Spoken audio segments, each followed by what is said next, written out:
বিভিন্ন ধরনের জৈব অজৈব পদার্থ দিয়ে গাছপালার গোড়া, সবজি ক্ষেত ও বাগানের বেডের জমি বিশেষ পদ্ধতিতে ঢেকে দেয়াকে মালচিং বলে।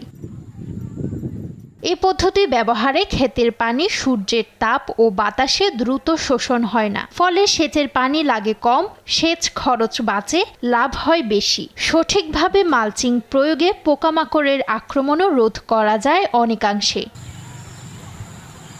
মালচিং প্রযুক্তি ব্যবহার করে দিন দিন সবজি চাষাবাদে আগ্রহী হচ্ছেন যশোরের চৌগাছা উপজেলার তরুণ উদ্যোক্তারা। উপজেলার অনেক অনাবাদি জমিতে এখন সবজি আবাদ হচ্ছে। সবচেয়ে বড় কথা যে পানি শুষ্ক হয়ে যায়, খরার সময় যে পানি ধরে রাখার যে ব্যাপারটা, বারবার সেচ দিলেও ক্ষতি হয়, আবার সেচ দিতে দেরি হলেও ক্ষতি হয়। মালচিং পেপারে এই সুবিধাটা পাইছে। পোকার উপদ্রব থেকে একটু কম আছে। মালচিং দেখা আছে রোদের যে মাটি যে বাষ্পটা মালচিং ধরে রাখে, পানিটা ধরে রাখে, মাটিটা নরম থাকে, গাছ ভালো থাকে, ফসল ভালো হয়। যশোরে প্রান্তিক চাষীদের মধ্যে কৃষিতে মালচিং ব্যবহারে উদ্বুদ্ধ করতে কাজ করছে বেসরকারি কয়েকটি সংস্থা। উপজেলা কৃষি বিভাগ বলছে, সবুজ কৃষির জন্য এই পদ্ধতি অত্যন্ত কার্যকর হওয়ায় তারাও এটি বাস্তবায়নে কাজ করছে। চৌগাছা উপজেলার পাশাপাশি জেলার অন্যান্য উপজেলাতেও মালচিং পদ্ধতিতে চাষাবাদ বাড়ছে।